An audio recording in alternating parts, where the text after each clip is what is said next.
गांव की गलियों में अब वो चहल पहल नहीं थी जो कभी बचपन में अर्जुन ने महसूस की थी। समय जैसे उसकी आत्मा से बहुत कुछ छीन ले गया था।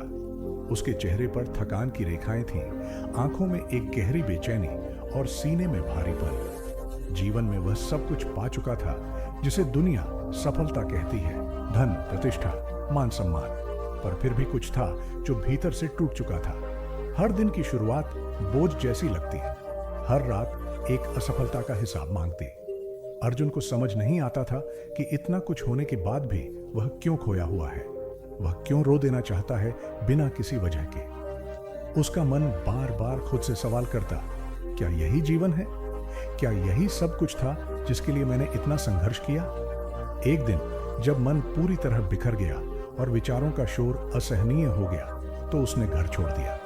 वह चल पड़ा उन रास्तों पर जिनके बारे में सिर्फ कहानियों में सुना था। एक बूढ़े साधु ने एक बार कहा था कि अगर आत्मा की शांति चाहिए तो बुद्ध की धरती पर जाना होगा, जहां मौन बोलता है और मौन ही सुनता है। बिना दिशा के, बिना किसी उद्देश्य के अर्जुन बस चल पड़ा। रास्ते में धूल उड़ती रही, पेड़ों की छांव कभी कभी उसे थोड़ा आराम देती और कभी बारिश की बूंदें उसे भीतर तक भिगो देती। पर वह नहीं रुका। उसके भीतर कोई टूटा हुआ हिस्सा अब जुड़ना चाहता था और वह जानता था कि जवाब कहीं दूर नहीं बल्कि बहुत गहराई में है। जब वह बोधगया पहुंचा तो सूर्य ढल रहा था। आकाश के रंग जैसे उसके मन के रंगों से मिलते जुलते लग रहे थे, थोड़े अस्तित्व में पर पूरे नहीं। वह एक पुराने विहार में पहुंचा जहां एक वृद्ध भिक्षु चुपचाप दीपक जला रहे थे। अर्जुन उन्हें देखता रहा और शायद पहली बार उसकी आंखों में सवाल नहीं, बस मौन था। भिक्षु ने उसकी ओर देखा, मुस्कुराए और कहा, तू बहुत थका हुआ है, पर थकान शरीर की नहीं, आत्मा की है। आओ बैठो, कुछ सुनो जो शायद तुमने कभी खुद में नहीं सुना। अर्जुन बैठ गया और भिक्षु ने बोलना शुरू किया। उन्होंने कहा कि जब सिद्धार्थ राजमहल छोड़कर वन की ओर निकले थे तो लोग समझते थे कि वह संसार से भाग रहे हैं, लेकिन सच यह था कि वे खुद से मिलने जा रहे थे। क्योंकि जब भीतर शोर होता है तो बाहर की हर बात खोखली लगती है। सिद्धार्थ ने भी कई रातें ऐसी बिताई जब उन्होंने खुद को कमजोर पाया, जब उनका मन भी कांप उठा था, लेकिन उन्होंने कभी उस डर से भागने की कोशिश नहीं की। उन्होंने उसे देखा, उसे समझा और फिर उस डर के पार निकल गए। एक रात जब वह एक पुराने वृक्ष के नीचे ध्यान में बैठे थे तो उनके भीतर की सारी स्मृतियां जाग गईं। बचपन के सुखद क्षण, पिता की अपेक्षाएं, पत्नी और पुत्र की छवि, मोह और ममता की जंजीरें, सबने उन्हें जकड़ने की कोशिश की। मन उन्हें वापस खींचना चाहता था, पर बुद्ध वहीं बैठे रहे। उन्होंने अपने हर भाव को देखा, बिना भागे, बिना दबाए। उन्होंने अपने भय को एक मित्र की तरह समझा और तभी उनके भीतर मौन की असली शक्ति जगी। भिक्षु ने अर्जुन से कहा कि मानसिक मजबूती कोई दीवार नहीं होती जो हर तूफान को रोक ले। वह तो एक लचीली शाखा की तरह होती है जो तूफान में झुकती जरूर है पर टूटती नहीं, जो स्वीकार कर लेती है कि परिवर्तन ही जीवन का नियम है और जो भीतर से यह समझ ले कि हर दुख, हर तकलीफ एक शिक्षक है। अर्जुन चुपचाप सुनता रहा। उसकी आंखें नम थीं, पर अब उनमें आशा थी। भिक्षु ने मुस्कुराकर कहा, अब तुम भी बुद्ध की तरह मौन में प्रवेश करो, खुद को सुनो, हर उस बात को दोहराओ जो तुम्हें दुख देती है और देखो क्या वह तुम्हें अब भी बांध सकती है। अर्जुन ने वह किया जो कभी उसने सोचा भी नहीं था। उसने किसी गुफा का सहारा नहीं लिया, किसी मंत्र का जाप नहीं किया, बस एक वृक्ष के नीचे बैठ गया और अपने भीतर के तूफान को देखने लगा। पहले दिन उसका मन चिल्लाया, यादों की चुभन ने उसे झकझोरा। दूसरे दिन शरीर थक गया, भूख लगी, पर उसने मौन नहीं तोड़ा। तीसरे दिन उसके भीतर से एक गहरी आवाज आई, अब छोड़ दे, जो बीत गया उसे पकड़ने की जिद क्यों। उसने पहली बार अपने डर से आंख मिलाई। उसने पहली बार खुद को माफ किया। जैसे जैसे दिन बीतते गए, अर्जुन के भीतर का मौन गहराता गया।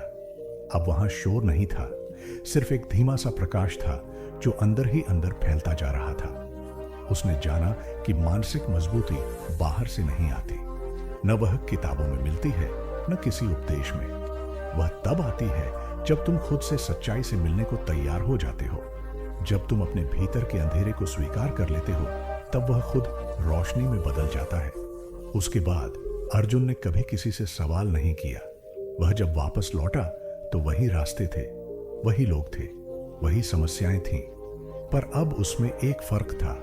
अब वह भीतर से शांत था, स्थिर था और इतना मजबूत कि कोई तूफान उसे डिगा नहीं सकता था। नमस्कार दोस्तों, आपका हमारे चैनल अकेला व्यक्ति में स्वागत है। दोस्तों, क्या आप जानते हैं कि आपका मस्तिष्क आपकी सफलता और खुशियों की चाबी है? अगर हमारा दिमाग मजबूत है तो हम बड़े से बड़े फैसले आसानी से ले सकते हैं और हर मुश्किल का डट कर सामना कर सकते हैं। लेकिन जब समस्याएं हमें घेर लेती हैं तो कई बार हम खुद से हार मान लेते हैं। ऐसे में अगर आप जानना चाहते हैं कि मानसिक रूप से मजबूत कैसे बना जा सकता है और मुसीबतों को कैसे हराया जा सकता है, तो इस वीडियो को अंत तक जरूर देखें। आज हम आपको 8 ऐसे अनमोल नियम बताएंगे जो आपकी सोच और आपके जीवन को पूरी तरह बदल सकते हैं। दोस्तों, हमारा मस्तिष्क तभी बेहतर काम करता है जब इसे सही तरीके से इस्तेमाल करें। यह हमारे जीवन के हर छोटे बड़े फैसले, मुश्किल हालातों और बदलावों का आधार है। मानसिक रूप से मजबूत होना बेहद जरूरी है, क्योंकि जिंदगी में हर पल अच्छा नहीं होता। कभी कभी हम ऐसी कठिन परिस्थितियों में फंस जाते हैं जो हमें कमजोर और हताश महसूस कराती है। लेकिन जो लोग मानसिक रूप से मजबूत होते हैं वे हर मुश्किल से निकलने का रास्ता खोज लेते हैं। आज की इस वीडियो में हम इसी पर चर्चा करेंगे, कैसे आप मानसिक मजबूती हासिल कर सकते हैं और अपने कठिन समय से बाहर आ सकते हैं। एक बार एक बौद्ध गुरु अपने शिष्यों को मस्तिष्क की ताकत के बारे में सीख दे रहे थे। उन्होंने समझाया कि इंसान के विचार कभी अच्छे होते हैं तो कभी बुरे। अच्छे विचार इंसान को सकारात्मक दिशा में ले जाते हैं, जबकि बुरे विचार पतन का कारण बनते हैं। उसी समय राजवंत नाम का एक शिष्य खड़ा हुआ और गुरु से पूछा, गुरुवर, क्या कोई ऐसा तरीका है जिससे हम अपने मस्तिष्क को और अधिक मजबूत और शक्तिशाली बना सके?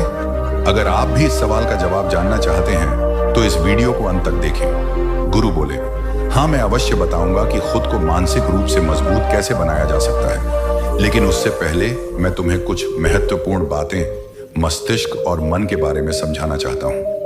इन बातों को ध्यानपूर्वक सुनो, तभी तुम समझ पाओगे कि मानसिक शक्ति को कैसे विकसित किया जा सकता है। गुरु ने कहा, जब भी हम कोई बात सोचते हैं तो सबसे पहले वह विचार हमारे मस्तिष्क में जन्म लेते हैं। उसके बाद उसी विचार के अनुसार हमारा पूरा शरीर प्रतिक्रिया करता है।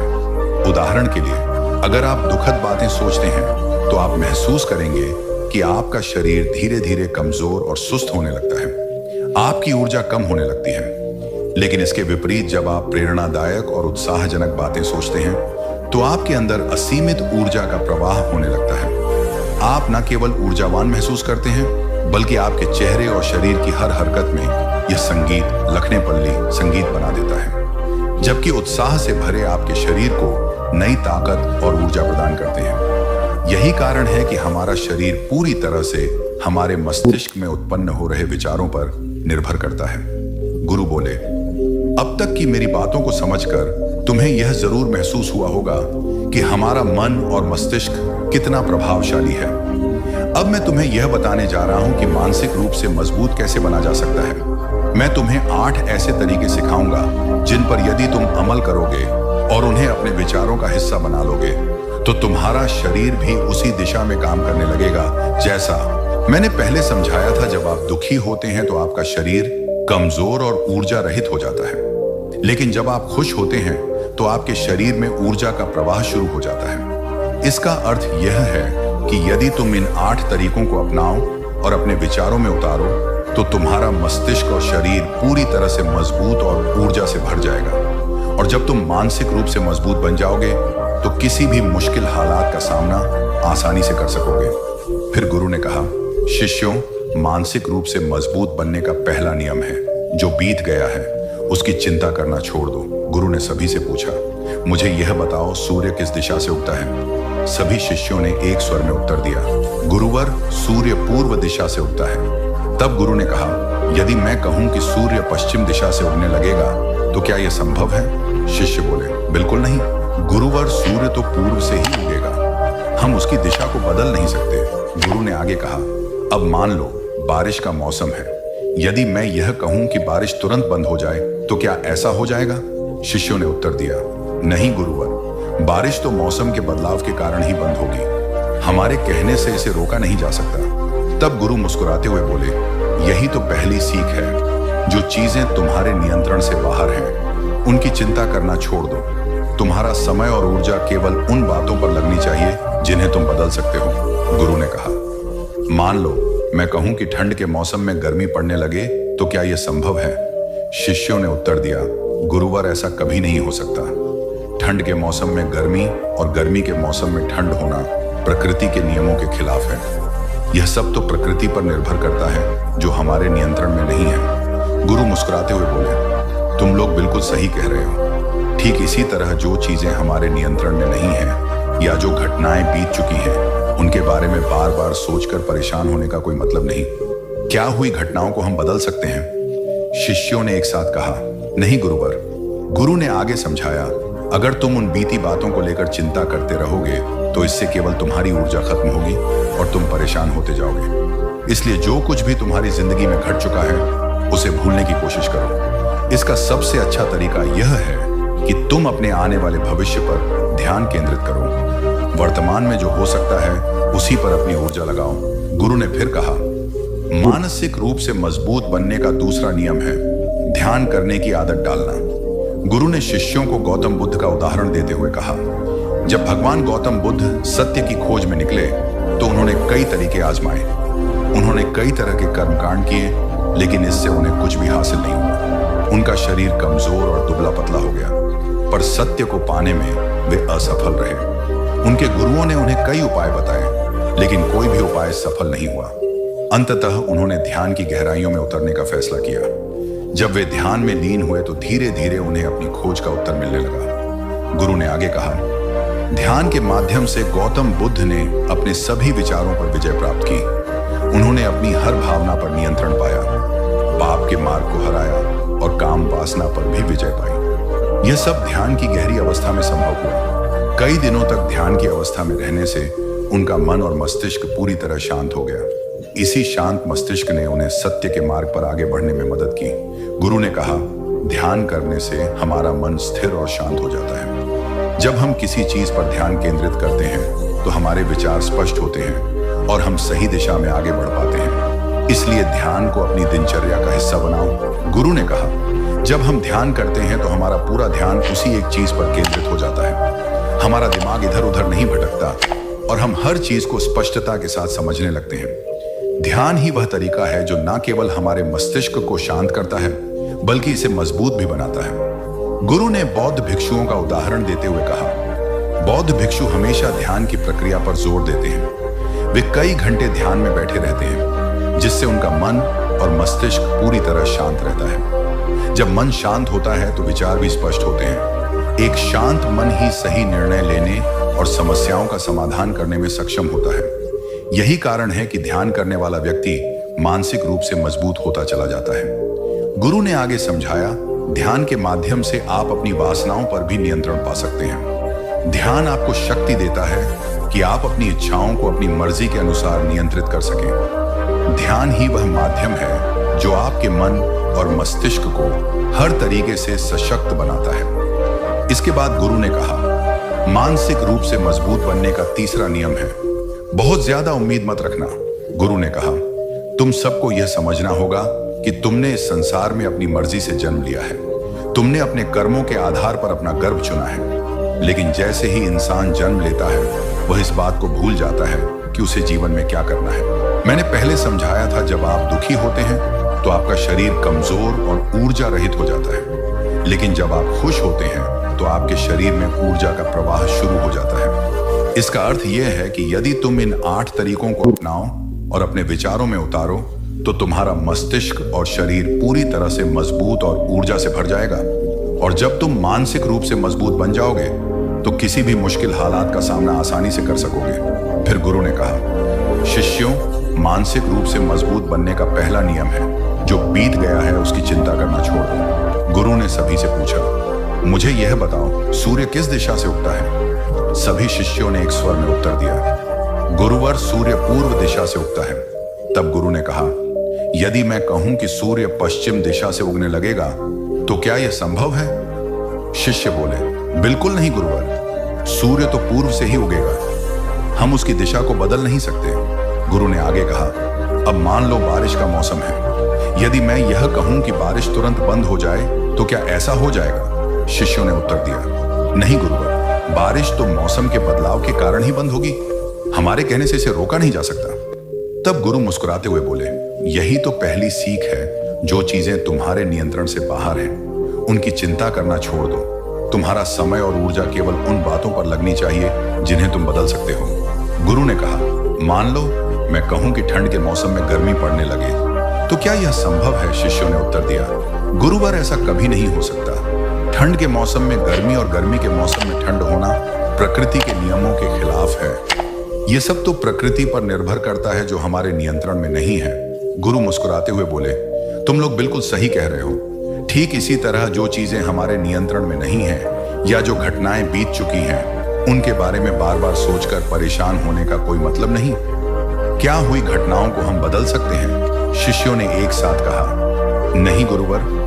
गुरु ने आगे समझाया, अगर तुम उन बीती बातों को लेकर चिंता करते रहोगे तो इससे केवल तुम्हारी ऊर्जा खत्म होगी और तुम परेशान होते जाओगे।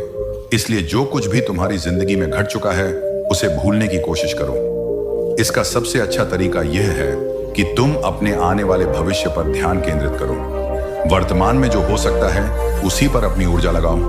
गुरु ने फिर कहा, मानसिक रूप से मजबूत बनने का दूसरा नियम है ध्यान करने की आदत डालना। गुरु ने शिष्यों को गौतम बुद्ध का उदाहरण देते हुए कहा, जब भगवान गौतम बुद्ध सत्य की खोज में निकले तो उन्होंने कई तरीके आजमाए। उन्होंने कई तरह के कर्मकांड किए, लेकिन इससे उन्हें कुछ भी हासिल नहीं हुआ। उनका शरीर कमजोर और दुबला पतला हो गया, पर सत्य को पाने में वे असफल रहे। उनके गुरुओं ने उन्हें कई उपाय बताए, लेकिन कोई भी उपाय सफल नहीं हुआ। अंततः उन्होंने ध्यान की गहराइयों में उतरने का फैसला किया। जब वे ध्यान में लीन हुए तो धीरे धीरे उन्हें अपनी खोज का उत्तर मिलने लगा। गुरु ने आगे कहा, ध्यान के माध्यम से गौतम बुद्ध ने अपने सभी विचारों पर विजय प्राप्त की। उन्होंने अपनी हर भावना पर नियंत्रण पाया, पाप के मार्ग को हराया और काम वासना पर भी विजय पाई। यह सब ध्यान की गहरी अवस्था में संभव हुआ। कई दिनों तक ध्यान की अवस्था में रहने से उनका मन और मस्तिष्क पूरी तरह शांत हो गया। इसी शांत मस्तिष्क ने उन्हें सत्य के मार्ग पर आगे बढ़ने में मदद की। गुरु ने कहा, ध्यान करने से हमारा मन स्थिर और शांत हो जाता है। जब हम किसी चीज पर ध्यान केंद्रित करते हैं तो हमारे विचार स्पष्ट होते हैं और हम सही दिशा में आगे बढ़ पाते हैं। इसलिए ध्यान को अपनी दिनचर्या का हिस्सा बनाओ। गुरु ने कहा, जब हम ध्यान करते हैं तो हमारा पूरा ध्यान उसी एक चीज पर केंद्रित हो जाता है। हमारा दिमाग इधर उधर नहीं भटकता और हम हर चीज को स्पष्टता के साथ समझने लगते हैं। ध्यान ही वह तरीका है जो न केवल हमारे मस्तिष्क को शांत करता है, बल्कि इसे मजबूत भी बनाता है। गुरु ने बौद्ध भिक्षुओं का उदाहरण देते हुए कहा, बौद्ध भिक्षु हमेशा ध्यान की प्रक्रिया पर जोर देते हैं। वे कई घंटे ध्यान में बैठे रहते हैं, जिससे उनका मन और मस्तिष्क पूरी तरह शांत रहता है। जब मन शांत होता है तो विचार भी स्पष्ट होते हैं। एक शांत मन ही सही निर्णय लेने और समस्याओं का समाधान करने में सक्षम होता है। यही कारण है कि ध्यान करने वाला व्यक्ति मानसिक रूप से मजबूत होता चला जाता है। गुरु ने आगे समझाया, ध्यान के माध्यम से आप अपनी वासनाओं पर भी नियंत्रण पा सकते हैं। ध्यान आपको शक्ति देता है कि आप अपनी इच्छाओं को अपनी मर्जी के अनुसार नियंत्रित कर सकें। ध्यान ही वह माध्यम है जो आपके मन और मस्तिष्क को हर तरीके से सशक्त बनाता है। इसके बाद गुरु ने कहा, मानसिक रूप से मजबूत बनने का तीसरा नियम है, बहुत ज्यादा उम्मीद मत रखना। गुरु ने कहा, तुम सबको यह समझना होगा कि तुमने इस संसार में अपनी मर्जी से जन्म लिया है। तुमने अपने कर्मों के आधार पर अपना गर्भ चुना है। लेकिन जैसे ही इंसान जन्म लेता है वह इस बात को भूल जाता है कि उसे जीवन में क्या करना है और क्या नहीं। वह संसार की मोह माया में उलझ जाता है और अपनी असली पहचान खो देता है। यही वजह है कि वह दूसरों से बहुत ज्यादा उम्मीदें लगाने लगता है। गुरु ने समझाया, जितनी ज्यादा उम्मीदें किसी व्यक्ति या वस्तु से रखोगे, उतना ही अधिक दुख तुम्हें उन्हीं से मिलेगा। अगर कोई तुम्हारी उम्मीदों पर खरा नहीं उतरा तो सबसे ज्यादा तकलीफ तुम्हें उसी से होगी, क्योंकि जब उम्मीद टूटती है तो दुख गहरा होता है। इसलिए संसार जीवन में किसी भी व्यक्ति या चीज से अत्यधिक उम्मीदें मत रखो। यही तुम्हारे मानसिक शांति और मजबूती का आधार होगा। तभी एक शिष्य खड़ा होकर पूछता है, हे गुरुवर, बिना उम्मीद के जीवन कैसे जिया जा सकता है? हम सभी के मन में कुछ ना कुछ लक्ष्य और इच्छाएं होती हैं। हम सबके मन में रहता है कि हमें यह करना है, पाना है। क्या उम्मीद और इच्छाएं रखना गलत है? गुरु मुस्कुराए और बोले, इस प्रश्न का उत्तर मैं आगे दूंगा, लेकिन सबसे पहले यह समझो कि उम्मीदों का बोझ तुम्हारे मानसिक और भावनात्मक स्वास्थ्य को कैसे प्रभावित करता है। गुरु ने शिष्यों की बात सुनकर कहा, बिना उम्मीदों के जीवन जीना मुश्किल है, लेकिन सही प्रकार की उम्मीदें ही आपको सफलता की ओर ले जाएंगी। गुरु ने समझाया, कुछ पाने की इच्छा कुछ बड़ा बनने की ला आपके भीतर से आनी चाहिए, न कि किसी और व्यक्ति, वस्तु या परिस्थिति पर आधारित होनी चाहिए। मैं यह कह रहा हूं कि दूसरों से जरूरत से ज्यादा उम्मीदें मत लगाओ। अगर तुम यह सोचो कि तुम्हारा मित्र हमेशा तुम्हारे साथ खड़ा रहेगा या वह हमेशा तुम्हारे लिए वही करेगा जो तुम चाहते हो, तो यह उम्मीदें मोह और दुख का कारण बन जाएंगी। गुरु ने कहा, खुद से उम्मीद रखना सीखो। अगर तुम अपने आप से अपेक्षा रखते हो और वह पूरी नहीं होती तो दुख जरूर होगा, लेकिन वह दुख सीमित होगा। वहीं दूसरों से उम्मीद रखने पर अगर वह पूरी ना हो तो गहरा दुख होता है। यही बात माता पिता और बच्चों पर भी लागू होती है। गुरु ने गंभीर स्वर में कहा, कई बार माता पिता अपने अधूरे सपनों का बोझ बच्चों पर डाल देते हैं। वे चाहते हैं कि जो उन्होंने अपने जीवन में नहीं हासिल किया वह उनके बच्चे पूरा करें।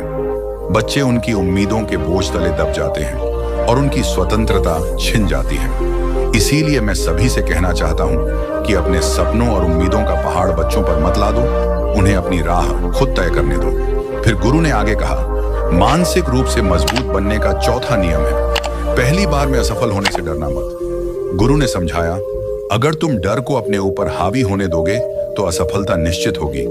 डर तुम्हारे आत्मबल और आत्मविश्वास को कमजोर करता, और जब आत्मविश्वास डगमगाने लगे तो लक्ष्य तक पहुंचना मुश्किल हो जाता है। गुरु ने एक उदाहरण देते हुए कहा, जीवन में अगर तुम अपने लक्ष्य की ओर बढ़ रहे हो और बार बार ये सोचते हो कि अगर मैं असफल हो गया तो क्या होगा, तो यह विचार तुम्हारे भीतर डर को जन्म देगा और डर से शंकाएं पैदा होती हैं। जब शंकाएं बढ़ेंगी तो तुम्हारा मन अशांत हो जाएगा, रातों की नींद गायब हो जाएगी, बेचैनी बढ़ने लग। यही डर तुम्हें असफलता की ओर धकेल देगा। गुरु ने जोर देकर कहा, इसीलिए जब भी अपने लक्ष्य की प्राप्ति के लिए कदम बढ़ाओ तो मन में किसी भी प्रकार की शंका या नकारात्मक विचार मत आने दो। खुद पर भरोसा रखो। अगर एक बार असफल हो जाओ तो फिर से कोशिश करो। असफलता कोई अंत नहीं है, बल्कि यह सफलता का पहला कदम है। गुरु के यह शब्द शिष्यों के मन में गहराई तक उतर गए। उन्होंने मन ही मन ठान लिया कि वे डर को खुद पर हावी नहीं होने देंगे और हर असफलता को सफलता की ओर बढ़ने का अवसर समझेंगे। गुरु ने शिष्यों से कहा, जब भी असफलता का विचार तुम्हारे दिमाग में आएगा, तुम और ज्यादा डरने लगोगे। यही डर तुम्हें रोक देगा। इसलिए जब जीवन में अपने लक्ष्य की प्राप्ति के लिए कदम बढ़ाओ तो मन में कोई शंका मत रखो। केवल और केवल अपने काम पर ध्यान केंद्रित करो। जब तुम पूरी लगन और ध्यान से काम करोगे तो डर स्वतः ही खत्म हो जाएगा। गुरु ने आगे समझाया, जब तुम अपने काम में पूरी तरह जुट जाओगे तो तुम्हारा मन लक्ष्य की ओर केंद्रित रहेगा और डर को जगह ही नहीं मिलेगी। एक बार डर खत्म हो गया तो सफलता अवश्य तुम्हारे कदम चूमेगी। इसके बाद गुरु ने कहा, मानसिक रूप से मजबूत बनने का पांचवा नियम है, कभी भी खुद को कोसो मत। गुरु ने गंभीर स्वर में समझाया, जो व्यक्ति जीवन में जितना संघर्ष करता है वह उतना ही मजबूत बनता है, और जो जितना मजबूत बनता है वह उतना ही काबिल हो जाता है। गुरु के यह शब्द शिष्यों के मन में गहराई तक उतर गए। उन्होंने मन ही मन ठान लिया कि वे डर को खुद पर हावी नहीं होने देंगे और हर असफलता को सफलता की ओर बढ़ने का अवसर समझेंगे। गुरु ने शिष्यों से कहा, जब भी असफलता का विचार तुम्हारे दिमाग में आएगा, तुम और ज्यादा डरने लगोगे। यही डर तुम्हें रोक देगा। इसलिए जब जीवन में अपने लक्ष्य की प्राप्ति के लिए कदम बढ़ाओ तो मन में कोई शंका मत रखो। केवल और केवल अपने काम पर ध्यान केंद्रित करो। जब तुम पूरी लगन और ध्यान से काम करोगे तो डर स्वतः ही खत्म हो जाएगा। गुरु ने आगे समझाया, जब तुम अपने काम में पूरी तरह जुट जाओगे तो तुम्हारा मन लक्ष्य की ओर केंद्रित रहेगा और डर को जगह ही नहीं मिलेगी। एक बार डर खत्म हो गया तो सफलता अवश्य तुम्हारे कदम चूमेगी। के बाद गुरु ने कहा, मानसिक रूप से मजबूत बनने का पांचवा नियम है, कभी भी खुद को कोसो मत। गुरु ने गंभीर स्वर में समझाया, जो व्यक्ति जीवन में जितना संघर्ष करता है वह उतना ही मजबूत बनता है। और जो जितना मजबूत बनता है वह उतना ही काबिल हो जाता है। लेकिन अगर तुम किसी असफलता या किसी गलती के लिए खुद को बार बार कोसोगा तो यह तुम्हें मानसिक रूप से कमजोर बना देगा। गुरु ने कहा, खुद को कोसना सबसे खतरनाक आदतों में से एक है। यह तुम्हारे दिमाग की क्षमता को कम करता है, तुम्हारी सोचने समझने की शक्ति को कमजोर करता है और आत्मविश्वास को खत्म कर देता है। इसीलिए जीवन में कभी भी अपने आप को किसी भी गलती या असफलता के लिए दोष मत दो। अगर किसी कार्य में असफल हो गए या जो तुमने सोचा था वह नहीं हो पाया तो इसका मतलब यह नहीं कि तुम हमेशा असफल रहोगे। गुरु ने उदाहरण देते हुए कहा, अगर मैं कहूं कि यह सामने आम का पेड़ है और पूछूं कि इस पर सबसे पहले कौन सा जानवर चढ़ेगा, हाथी, बंदर, गिलहरी या शेर, तो तुम सब क्या कहोगे?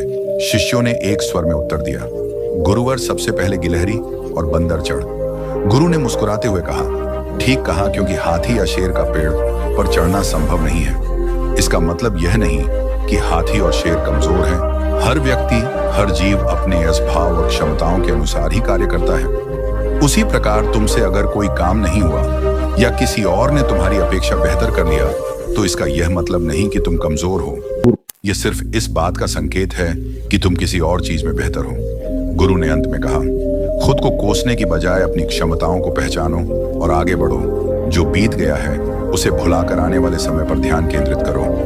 यही मानसिक रूप मजबूत बनने का असली मार्ग है। शिष्य गुरु के इन शब्दों से प्रेरित होकर ठान लेते हैं कि अब वे अपनी गलतियों के लिए खुद को दोषी नहीं ठहराए, बल्कि उनसे सीख लेकर आगे बढ़ेंगे। गुरु ने शिष्यों से कहा, अगर हाथी ये सोचे कि वह पेड़ पर क्यों नहीं चढ़ सकता और खुद को कोसने लगे तो क्या यह सही होगा? शिष्य ने उत्तर दिया, गुरुवर, यह तो गलत होगा, क्योंकि हाथी तो कभी भी पेड़ पर चढ़ने के लिए बना ही नहीं है। गुरु ने मुस्कुराते हुए कहा, बिल्कुल सही। हर जीव, हर व्यक्ति अपनी क्षमताओं और स्वभाव के अनुसार कार्य करता है। ठीक इसी प्रकार हर इंसान की अपनी विशेषता होती है। कोई किसी काम में माहिर होता है तो कोई किसी और काम में। हमें यह समझना चाहिए कि जरूरी नहीं है कि जो काम दुनिया कर रही है वही हम भी करें। तुम अपनी प्रतिभा और क्षमता को पहचानो और उसी के अनुसार कार्य करो। अगर तुम अपनी क्षमताओं के हिसाब से काम करोगे तो सफलता तुम्हारे कदम जरूर चूमेगी। गुरु ने आगे कहा, मानसिक रूप से मजबूत बनने का छठा नियम है, अपनी ऊर्जा को व्यर्थ में बर्बाद मत करो। गुरु ने गंभीरता से समझाया, तुम सबके पास अभी बहुत ऊर्जा है, लेकिन ध्यान रखना, अगर तुम इस ऊर्जा को गलत कार्यों या गलत लोगों पर बर्बाद करोगे तो यह तुम्हें बर्बादी की ओर ले जाएगी। इसीलिए अपनी ऊर्जा को सही दिशा में लगाओ, अपने लक्ष्य पर पूरी ऊर्जा के साथ ध्यान केंद्रित करो। जब तुम अपनी ऊर्जा को लक्ष्य प्राप्ति में लगाओगे तो सफलता निश्चित होगी, लेकिन अगर ऊर्जा बिखरने लगेगी तो तुम कभी भी अपने उद्देश्य को प्राप्त नहीं कर पाओगे। गुरु ने शिष्यों को चेताया, अपनी ऊर्जा को व्यर्थ की चीजों में खर्च करने से बचो। इसे ऐसे कार्यों में लगाओ जो तुम्हारे विकास और सफलता के लिए महत्वपूर्ण है।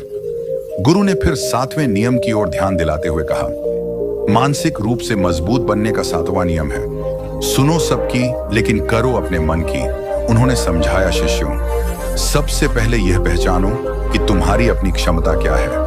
अगर तुम्हें अपनी क्षमताओं का ज्ञान है तो उसी के अनुसार कार्य करो। भले ही दुनिया के लाखों लोग कहें कि तुम यह काम नहीं कर सकते, पर तुम उनकी बातों पर भरोसा मत करना। तुम्हारा शरीर, तुम्हारा मन और तुम्हारी क्षमता तुम्हारी अपनी है और तुम्हारे बारे में सबसे ज्यादा तुम ही जानते हो। कोई और व्यक्ति तुम्हें तुम्हारे से बेहतर नहीं जान सकता।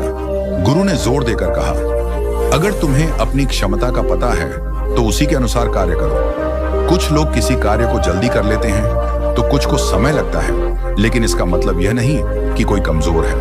हर व्यक्ति का अपना तरीका और अपनी गति होती है, इसलिए दूसरों की सुनो, लेकिन अंत में वही करो जो तुम्हें सही लगे और जो तुम्हारी क्षमता के अनुकूल हो। गुरु के यह शब्द सुनकर शिष्य प्रेरित हुए और उन्होंने ठान लिया कि वे अपनी ऊर्जा को सही दिशा में लगाएंगे और अपने मन की बात सुनकर अपनी क्षमताओं के अनुसार ही कार्य करेंगे। गुरु ने शिष्यों से कहा, तुम सबको अपनी क्षमता के बारे में सबसे ज्यादा जानने का हक है, इसलिए अपनी क्षमता के हिसाब से ही कार्य का चुनाव करो। जब तुम अपनी क्षमता के अनुसार काम करोगे और अपने अंदर की आवाज को सुनोगे तो तुम जीवन में जरूर आगे बढ़ो। गुरु ने आगे समझाया, कई बार लोग अपनी क्षमता को पहचान नहीं पाते। वे दूसरों की बातों के मुताबिक काम करने लगते हैं और अपना बहुमूल्य समय इस तरह बर्बाद कर देते हैं। वे बिना सोचे समझे किसी कार्य को करने में जुट जाते हैं, सिर्फ इस वजह से कि दूसरों ने कहा था। लेकिन ऐसे लोग कभी भी अपने लक्ष्य को प्राप्त नहीं कर सकते, क्योंकि जो अपनी क्षमता को नहीं पहचान पाता वह जीवन में कभी भी सफलता नहीं प्राप्त कर सकता। गुरु ने फिर जोर देकर कहा, यह शरीर तुम्हारा है, यह दिमाग तुम्हारा है और सोचने समझने की शक्ति भी तुम्हारी है। तुम्हें यह समझना होगा कि तुम्हारा शरीर कितना मजबूत है, कितना ताकतवर है और इसमें कितनी क्षमता है। अगर तुम्हें लगता है कि तुम्हारी क्षमता अभी कम है तो इसे बढ़ाने की कोशिश करो।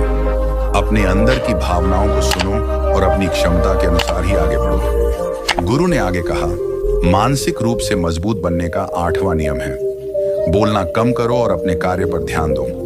गुरु ने बताया, जो लोग बहुत ज्यादा बोलते हैं वे अपनी ऊर्जा को बिना किसी उद्देश्य के नष्ट करते रहते हैं। जो ज्यादा बोलते हैं वे कम सोचते हैं, क्योंकि उन्होंने अपनी सारी ऊर्जा बोलने में खर्च कर दी होती है। उनका दिमाग सोचने के लिए समय नहीं पा पाता। वही जो लोग कम बोलते हैं उन्हें सोचने का ज्यादा समय मिलता है। और जब तुम किसी विचार पर या किसी विषय पर अधिक ध्यान दोगे तो तुम सफलता की दिशा में आगे बढ़ो, क्योंकि तुम्हारे दिमाग में सही विचार आएंगे जो तुम्हें अपने लक्ष्य को प्राप्त करने में मदद करेंगे।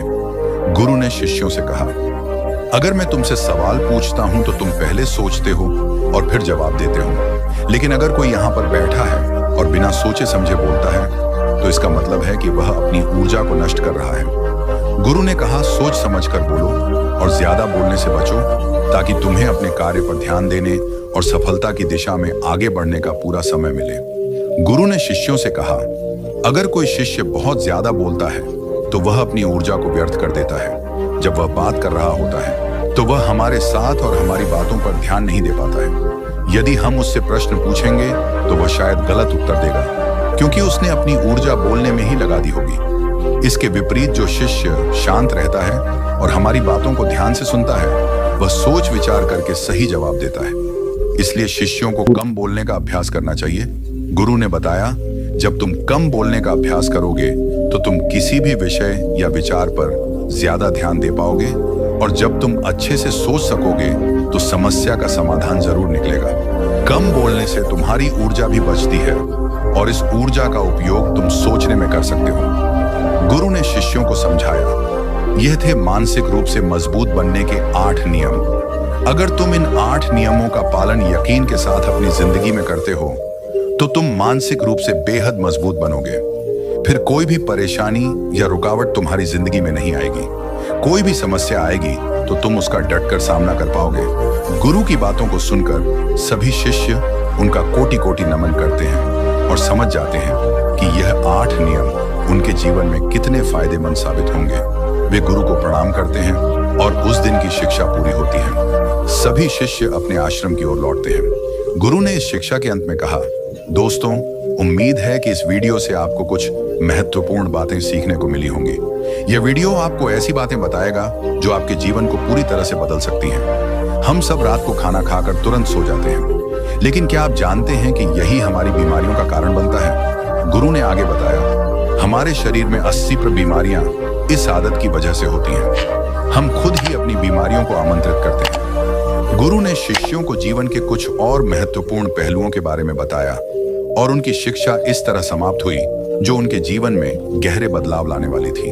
गुरु ने शिष्यों से कहा, बच्चों, क्या आप सभी को यह पता है कि हम लंबे समय तक स्वस्थ कैसे रह सकते हैं? शिष्यों ने उत्तर दिया, गुरुदेव, हमें इस बारे में जानकारी नहीं है, कृपया हमें इसके बारे में विस्तार से बताइए। गुरु मुस्कुराए और बोले, एक छोटा सा नियम है जिसे यदि हम अपने जीवन में अपनाते हैं तो हम अनेकों बीमारियों से बच सकते हैं, और यह नियम है, रात को पेट भरकर खाना खाने से बचो।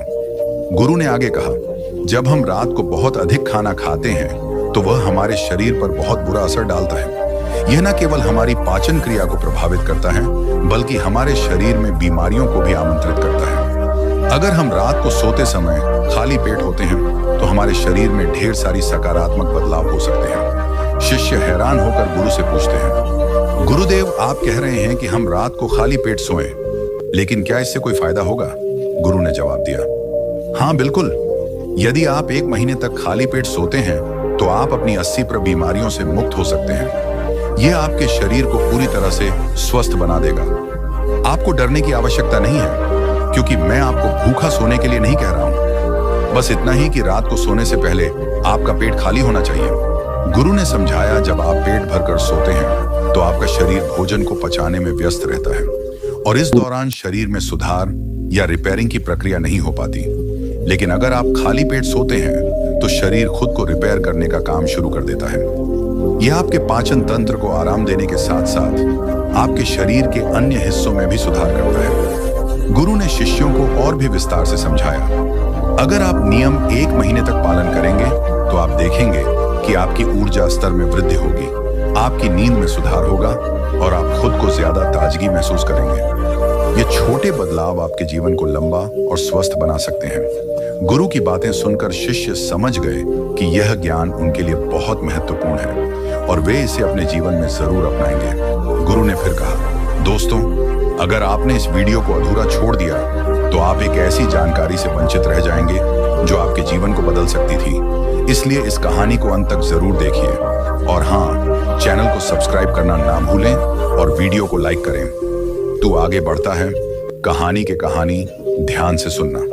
गुरु ने शिष्यों से कहा, बच्चों, तुम्हें यह समझना बहुत जरूरी है कि हमारे शरीर में एक प्राण शक्ति होती है जो हमारे सभी कार्यों को संपादित करती है। जब हम भोजन करते हैं तो यह प्राण शक्ति हमारे भोजन को पचाने में लग जाती है और जब हम किसी मानसिक कार्य में लगे होते हैं तो यह प्राण शक्ति हमारे दिमाग की सक्रियता को बढ़ाती है। गुरु ने आगे कहा, यह प्राण शक्ति हमारे शरीर की ऊर्जा का मुख्य स्रोत है और यदि हम इसे सही तरीके से प्रयोग करते हैं तो यह हमारे शरीर को स्वस्थ और मजबूत बना सकती है। लेकिन अगर हम रात को ज्यादा खाना खाते हैं तो हमारी प्राण शक्ति का अधिकांश भाग भोजन को पचाने में लग जाता है और हमारे शरीर में सुधार या ऊर्जा का पुनर्निर्माण नहीं हो पाता। गुरु ने फिर शिष्यों को बताया, अब तुम सोचो, यदि तुम रात को खाली पेट सोते हो तो तुम्हारी प्राण शक्ति पूरी तरह से स्वतंत्र हो जाती है और यह तुम्हारे शरीर की मरम्मत करने, ऊर्जा को पुनः भरने और तुम्हारी सेहत को बेहतर बनाने का काम करती है। यह शरीर को स्वस्थ रखने के लिए आवश्यक प्रक्रिया है और तुम देखोगे कि तुम धीरे धीरे ताकतवर, ऊर्जावान और युवा महसूस करने लगोगे। गुरु ने यह भी समझाया, यह नियम कठिन नहीं है बच्चों। यह एक साधारण तरीका है जिसे तुम आसानी से अपना सकते हो। तुम्हें बस यह सुनिश्चित करना है कि रात को सोने से पहले तुम्हारा पेट खाली हो। तुम यह नहीं कह सकते कि यह तुम्हारे लिए मुश्किल है, क्योंकि यह एक छोटा सा कदम है जो तुम्हारी पूरी जीवन शैली को बदल सकता है।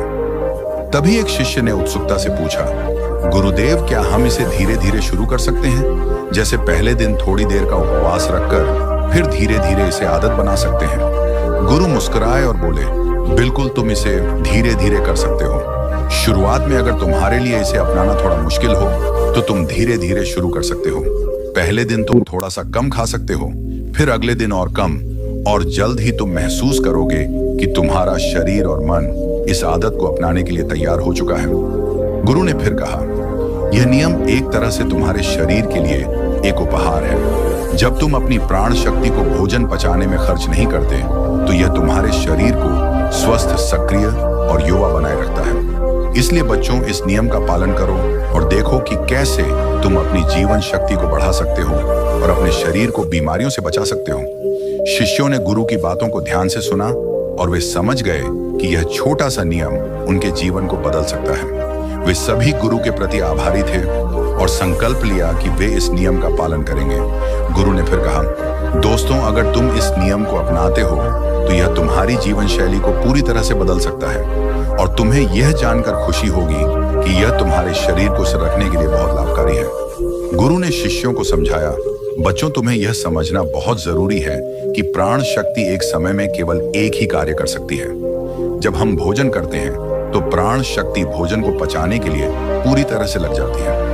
यदि आप भोजन करने के तुरंत बाद गहरी सोच में डूब जाते हो तो इससे पाचन तंत्र पर नकारात्मक प्रभाव पड़ सकता है। प्राण शक्ति जो भोजन को पचाने का काम कर रही थी, अब गहरे विचारों पर खर्च हो जाती है, जिससे पाचन सही से नहीं हो पाता। गुरु ने फिर कहा, अगर आप भोजन करने के बाद शारीरिक परिश्रम करते हो, जैसे तेज तेज चलना या दौड़ना, तो भी यही समस्या हो सकती है।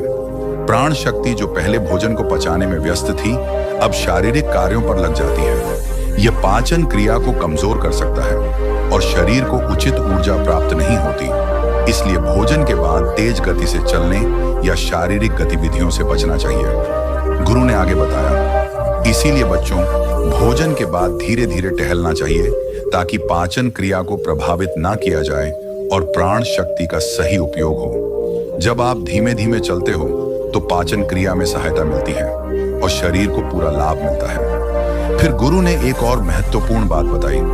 अब तुम सभी यह समझ ही गए हो कि प्राण शक्ति एक समय में केवल एक का कर सकती है, लेकिन जब आप देर रात भोजन करते हो तो इससे आपके शरीर पर 3 प्रभाव पड़ते हैं। पहले प्रभाव के बारे में बताता हूं। गुरु ने कहा, पहला प्रभाव यह है कि आपकी जठराग्नि यानी पाचन अग्नि सूर्य के साथ काम करती है। जैसे ही सूर्य उगता है, आपकी पाचन शक्ति भी सक्रिय हो जाती है।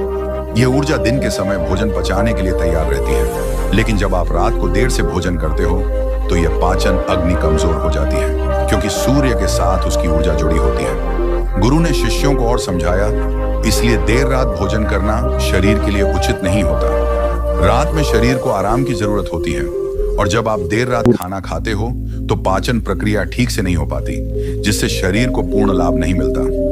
गुरु की बातों को ध्यान से सुनकर शिष्य समझ गए कि देर रात खाना ना खाना और भोजन के बाद शारीरिक गतिविधियों से बचना उनके स्वास्थ्य के लिए कितना महत्वपूर्ण है। गुरु ने शिष्यों से कहा, अब तुम्हें यह 3 प्रभाव समझ में आ गए होंगे। पहला प्रभाव तो यह था कि रात में भोजन करने से पाचन अग्नि कमजोर हो जाती है, जो दिन के समय बेहतर काम करती है। गुरु ने फिर शेष प्रभावों के बारे में बताया और शिष्यों ने इस ज्ञान को ध्यान से सुना, यह जानकर कि यह सब उनके जीवन को स्वस्थ बनाने के लिए महत्वपूर्ण था। गुरु ने शिष्यों को समझाया, अगर आप सूर्यास्त के बाद भोजन करते हैं तो आपकी जठराग्नि मंद हो जाती है और उस समय भोजन को पचा बहुत कठिन हो जाता है। यदि आप सूर्यास्त से पहले भोजन करते हो तो जठराग्नि ठीक से कार्य करती है और भोजन का सही तरीके से पाचन होता है। जब आप सूर्यास्त के बाद खाते हो तो वह भोजन पचने में समय लेता है और शरीर में लंबे समय तक रुका रहता है, जिससे उसमें सड़न पैदा होने लगती है। यह सड़न विष बनकर आपके शरीर के लिए हानिकारक हो जाता है। गुरु ने कहा, इसीलिए यदि आप सूर्यास्त से पहले हल्का भोजन करें तो यह आपके शरीर के लिए बहुत लाभकारी रहेगा और पाचन प्रक्रिया सही से काम करेगी। फिर गुरु ने तीसरे प्रभाव के बारे में बताया, जब आप भोजन करने के तुरंत बाद सोने चले जाते हो तो प्राण शक्ति जो आपके शरीर की मरम्मत में मदद करती है, वह भोजन को पचाने में पूरी तरह से व्यस्त हो जाती है। इससे शरीर में मरम्मत की प्रक्रिया रुक जाती है। गुरु ने कहा, आपकी प्राण शक्ति एक समय में एक ही कार्य कर सकती है। जब आप तुरंत सोने चले जाते हो तो प्राण शक्ति पाचन में लग जाती है और शरीर की मरम्मत नहीं हो पाती है। लंबे समय तक ऐसा होने पर शरीर में कई बीमारियां उत्पन्न हो सकती हैं। गुरु ने शिष्यों से कहा, आपको यह समझना है कि भोजन के बाद सोने से बचना चाहिए ताकि शरीर में मरम्मत की प्रक्रिया जारी रह सके। यही कारण है कि जब आप सोने से पहले खाना खाते हो तो प्राण शक्ति भोजन को पचाने में व्यस्त हो जाती है और शरीर को ठीक से आराम और मरम्मत नहीं मिल पाती। फिर गुरु ने एक और महत्वपूर्ण प्रभाव बताया। तीसरा प्रभाव यह है कि जब आप भोजन करके तुरंत सो जाते हो तो दिमाग और शरीर के बीच विरोधाभास पैदा हो जाता है। दिमाग चाहता है कि उसे नींद मिले, लेकिन पाचन तंत्र सक्रिय रहता है और उसे काम करने के लिए समय चाहिए। इस स्थिति में नींद गहरी नहीं हो पाती है और शरीर को आराम नहीं मिलता। गुरु ने कहा, इसका परिणाम यह होता है कि आप भले ही 7 घंटे या 8 घंटे सोते हो, लेकिन सुबह उठने में कठिनाई होती है। आप दिन भर थका हुआ महसूस करते हो और ऊर्जा की कमी महसूस करते हो। यह सब इस कारण होता है कि नींद गहरी नहीं हो पाती है और शरीर को पूरा आराम नहीं मिलता है। गुरु ने शिष्यों से कहा, तो बच्चों, ये सब प्रभाव हमारे शरीर पर होते हैं जब हम भोजन के तुरंत बाद सोने जाते हैं। इसीलिए आपको यह समझना चाहिए कि भोजन करने के बाद थोड़ा समय जागते रहना चाहिए ताकि पाचन प्रक्रिया पूरी हो सके और शरीर को पूरी नींद और आराम मिल सके। गुरु ने शिष्यों से कहा, जब आप भोजन करते हैं और फिर सोने जाते हैं तो आपकी प्राण शक्ति पाचन पर पूरी तरह से केंद्रित हो जाती है। इस कारण शरीर की मरम्मत का कार्य नहीं हो पाता। पूरी रात प्राण शक्ति भोजन को पचाने में लगी रहती है और जब आप सुबह उठते हैं तो आप फिर से कुछ खाते हैं। इससे आपकी प्राण शक्ति बार बार पाचन कार्य में ही लगी रहती है और शरीर के अन्य महत्वपूर्ण कार्य मंद पड़ जाते हैं। यह स्थिति शरीर के लिए हानिकारक है। गुरु ने फिर बताया, अगर आप सूर्यास्त के बाद भारी भोजन करते हैं तो इससे आपकी पाचन प्रणाली बिगड़ जाती है। इसके बाद आप कई उपाय करते हैं इसे सुधारने के लिए, लेकिन प्राकृतिक प्रणाली जिसे परमात्मा ने हमें दी है को नजरअंदाज कर देते हो। यह स्वाभाविक प्रणाली है जो शरीर को खुद ही साफ करती है और बीमारियों को ठीक करती है। गुरु ने शिष्यों से कहा, अब ध्यान से सुनो, तुम्हारे शरीर की बीमारियां खुद ही ठीक हो सकती हैं, लेकिन इसके लिए तुम्हें कुछ बातें समझनी होंगी। सबसे पहले तुम्हें रात 7 बजे से पहले अपना भोजन करना है। अगर तुम 7 बजे से पहले भोजन कर लेते हो और फिर रात 9 बजे से 10 बजे तक सोने जाते हो तो तुम्हारे पास 3 घंटे का समय होता है जिसमें वह हल्का भोजन पेट से नीचे उतरकर ठीक से पच जाता है। गुरु ने समझाया, यदि तुम 7 बजे भोजन करते हो तो लगभग 10 बजे तक आधा भोजन पच जाता है और जो बचा हुआ होता है वह रात 1 बजे तक पूरी तरह से पच जाता है। उसके बाद रात 1 बजे के बाद प्राण शक्ति शरीर की मरम्मत के काम में लग जाती है और वह हीलिंग प्रक्रिया शुरू हो जाती है। फिर गुरु ने एक और महत्वपूर्ण बात बताई। प्राण शक्ति को ठीक से काम करने के लिए आपको 2 तरीकों से भूखा रहना पड़ता है। मैं तुम्हें उपवास करने के लिए नहीं कह रहा हूं, क्योंकि उपवास हर किसी के लिए संभव नहीं होता।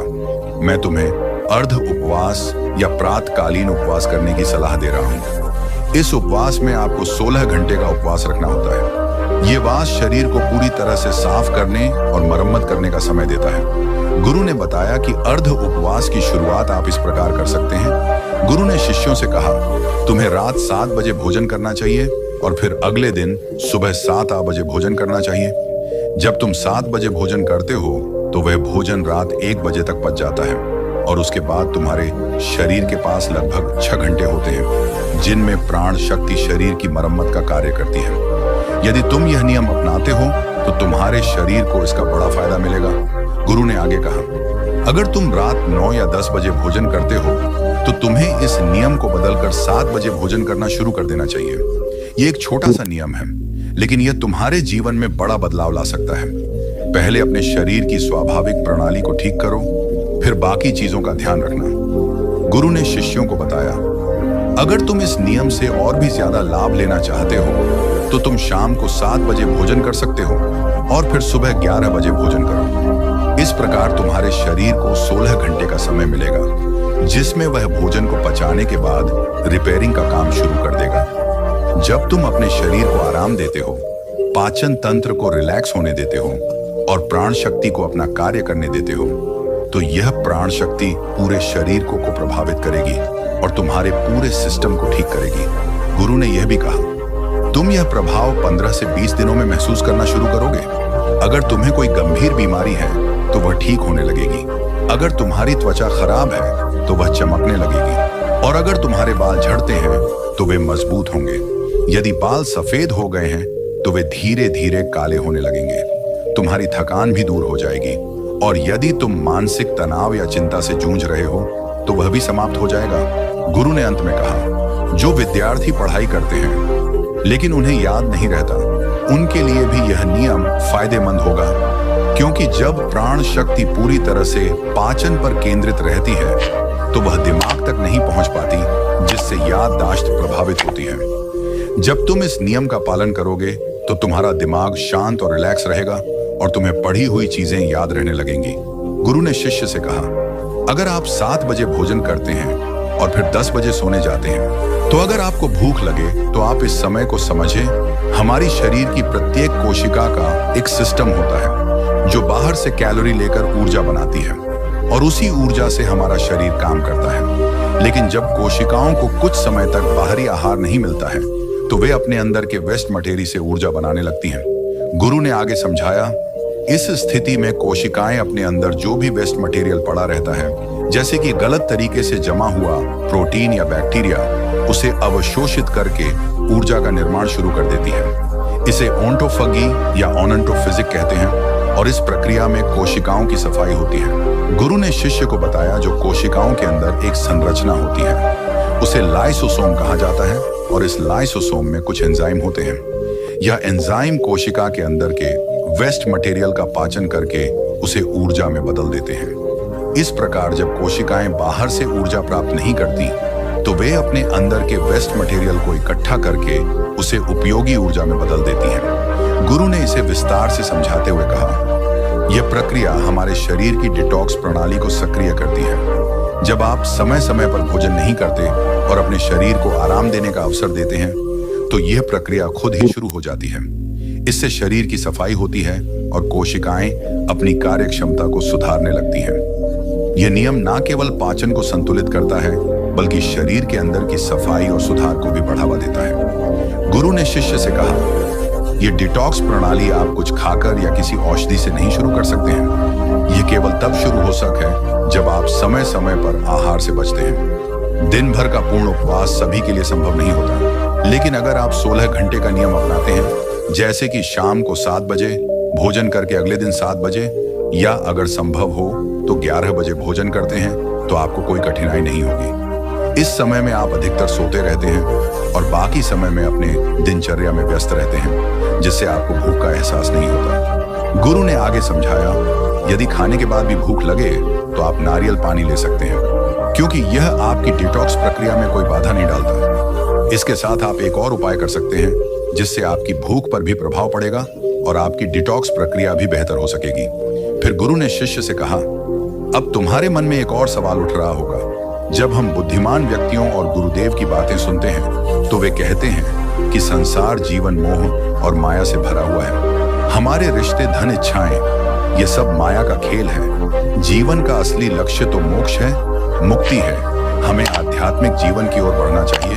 गुरु ने मुस्कुराते हुए कहा, जब तुम ये सुनते हो तो तुम्हारे मन में यह प्रश्न उठता है, क्या हमारा संसार जीवन जीना व्यर्थ है?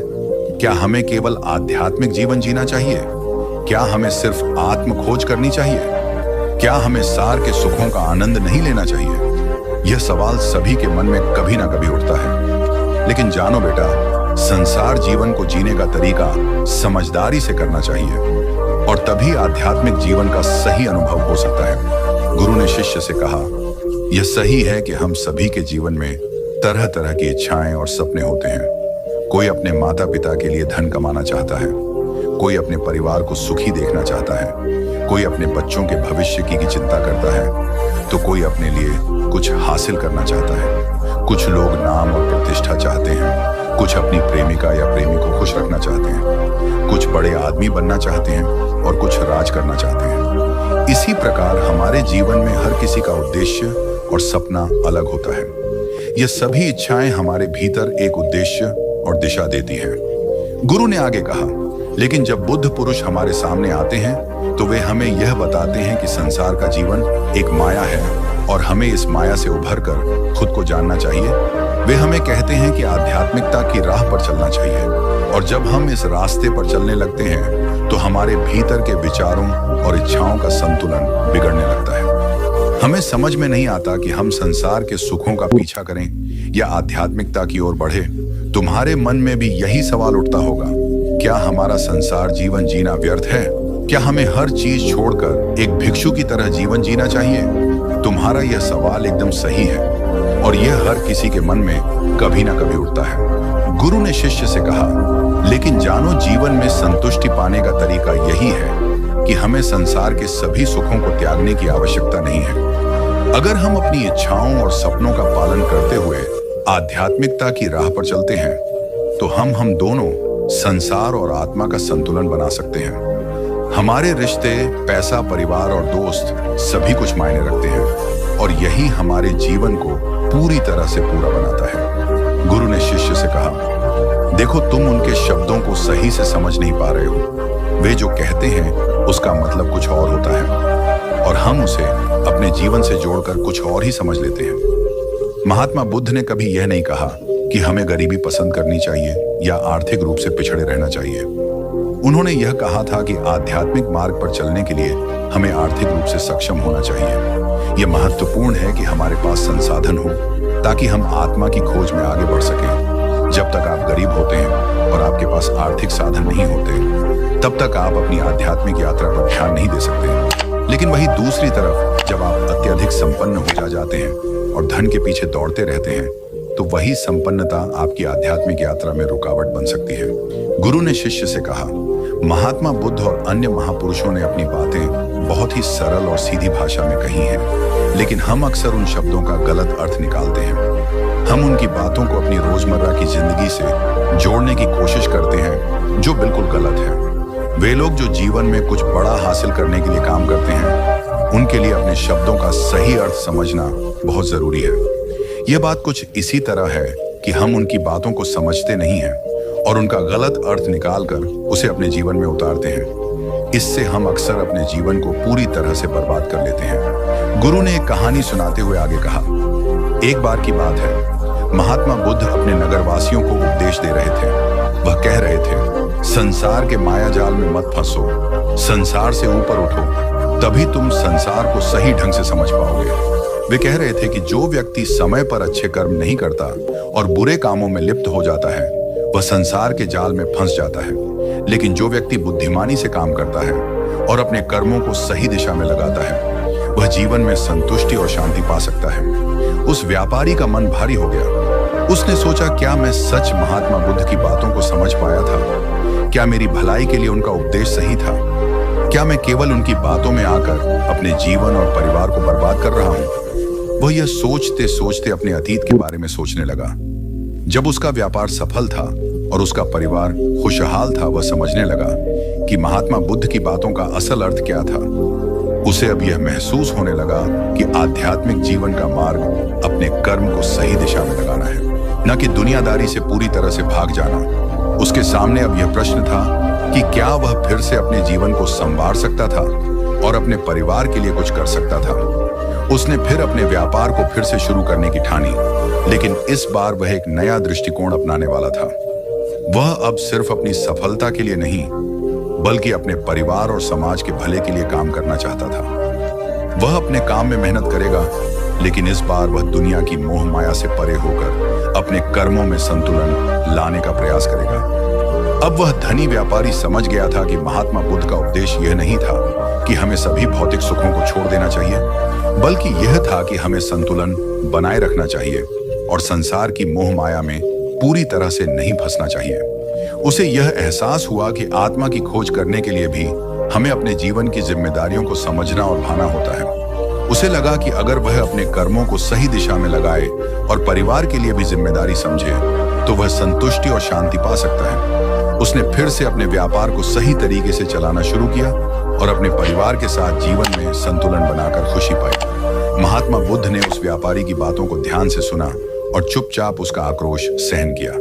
फिर उन्होंने शांति से उत्तर दिया, तुम जो कह रहे हो वह केवल तुम्हारी स्थिति को दर्शाता है, लेकिन तुम्हारी नाराजगी तुम्हारे भीतर की 80 को दिखाती है। जीवन की सच्चाई केवल धन या भौतिक सुख में नहीं है, बल्कि वह हमारे भीतर है। तुमने जो किया वह एक भूल थी, पर यह तुम्हारी सीख का हिस्सा है। तुम्हारी मुसीबतें तुम्हारे कर्मों का परिणाम है, लेकिन इसका यह मतलब नहीं है कि तुम्हारा जीवन व्यर्थ है।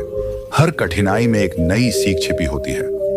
महात्मा बुद्ध की बातें सुनकर व्यापारी का मन शांत हुआ। वह सोचने लगा, क्या सचमुच मैंने अपनी कठिनाइयों को अपने कर्मों का परिणाम समझकर इसे सहन किया है? क्या मैं अपनी जिंदगी में फिर से सही दिशा पा सकता हूँ? बुद्ध ने फिर उसे एक उदाहरण दिया। मान लो तुम एक यात्रा पर हो, रास्ते में तुम गिरते हो, घाव भी लगते हैं, लेकिन क्या इसका मतलब है कि तुम्हें अपनी यात्रा छोड़ देनी चाहिए? क्या तुम हर बार गिरने के बाद अपनी यात्रा को छोड़ दोगे? व्यापारी को बुद्ध के शब्दों का अर्थ समझ में आने लगा। वह समझने लगा कि जीवन में मुसीबतें आना स्वाभाविक है और वह अपने जीवन में सिर्फ भौतिक सुखों के पीछे नहीं भाग सकता।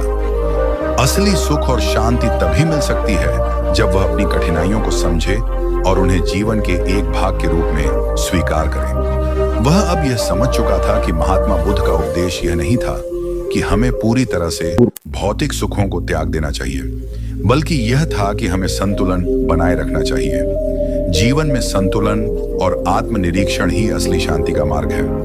व्यापारी ने महात्मा बुद्ध से क्षमा मांगी और वचन लिया कि वह अपने कर्मों का पुनर्मूल्यांकन करेगा और जीवन में एक नया दृष्टिकोण अपनाए। उसने फिर से अपने परिवार के लिए काम करना शुरू किया। लेकिन अब वह संतुलन और समर्पण के साथ काम करता था, ना कि अपने भौतिक सुख के लिए। धीरे धीरे उसने अपने व्यापार को फिर से सुधारा और अपने परिवार को खुशहाल जीवन देने में सक्षम हो गया। उसकी मेहनत और सही दिशा ने उसे फिर से संतुष्टि और शांति दी, और वह समझ गया कि मुक्ति और शांति केवल संसार से भाग जाने में नहीं, बल्कि अपने कर्मों को सही तरीके से निभाने में ही है।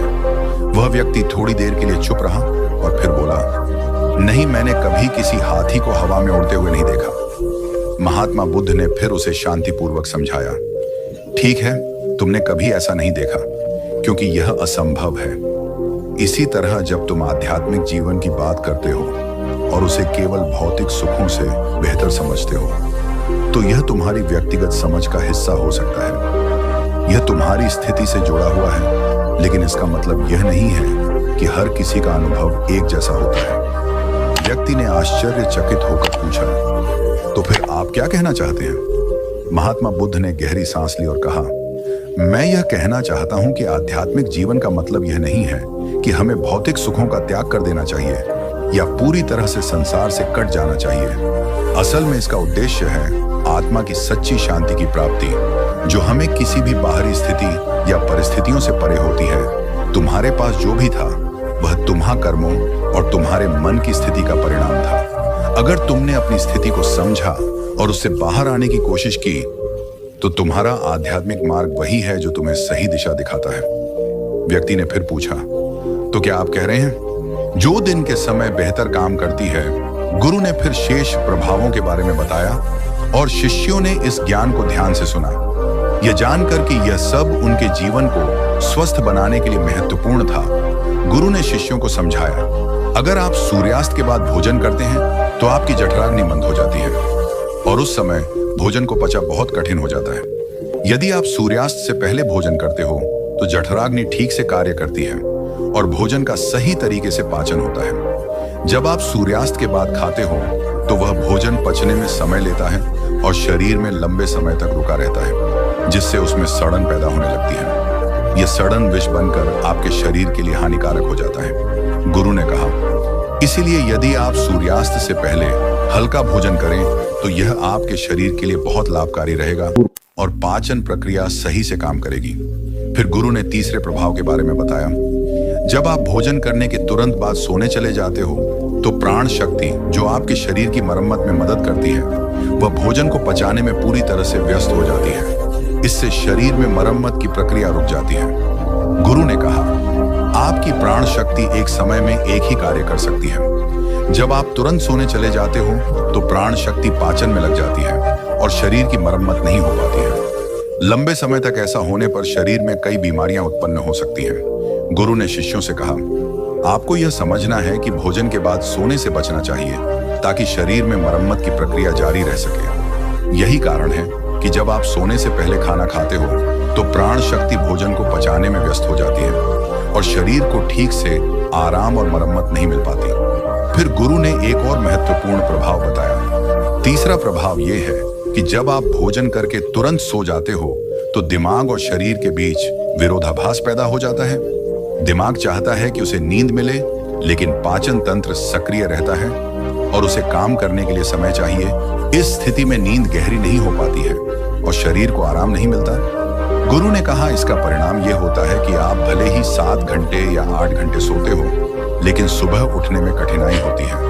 आप दिन भर थका हुआ महसूस करते हो और ऊर्जा की कमी महसूस करते हो। यह सब इस कारण होता है कि नींद गहरी नहीं हो पाती है और शरीर को पूरा आराम नहीं मिलता है। गुरु ने शिष्यों से कहा, तो बच्चों, यह सब प्रभाव हमारे शरीर पर होते हैं जब हम भोजन के तुरंत बाद सोने जाते हैं। इसीलिए आपको यह समझना चाहिए कि भोजन करने के बाद थोड़ा समय जागते रहना चाहिए ताकि पाचन प्रक्रिया पूरी हो सके और शरीर को पूरी नींद और आराम मिल सके। गुरु ने शिष्यों से कहा, जब आप भोजन करते हैं और फिर सोने जाते हैं, कि जो मैं खो चुका हूं वह एक धोखा था। महात्मा बुद्ध ने उसे शांतिपूर्वक उत्तर दिया, नहीं बेटा, यह धोखा नहीं था। यह सिर्फ एक जीवन का अनुभव था जो तुमने खोया। वह तुम्हारे मन की इच्छा और उसके पीछे की भावनाओं का परिणाम था। जब हम किसी चीज के प्रति बहुत अधिक आसक्ति और मोह रखते हैं तो वह चीज हमारे जीवन में हमारी शांति और सुख को छीन लेती है। लेकिन यदि हम अपनी इच्छाओं और मोह को नियंत्रित कर सकते हैं तो हम अपने जीवन में सच्ची शांति और संतुलन पा सकते हैं। व्यक्ति ने अब महसूस किया कि महात्मा बुद्ध की बातें न केवल भौतिक सुखों से अलग थीं, बल्कि वे जीवन के गहरे अर्थ को समझने के लिए थीं। उसने सोचा, क्या सचमुच संसार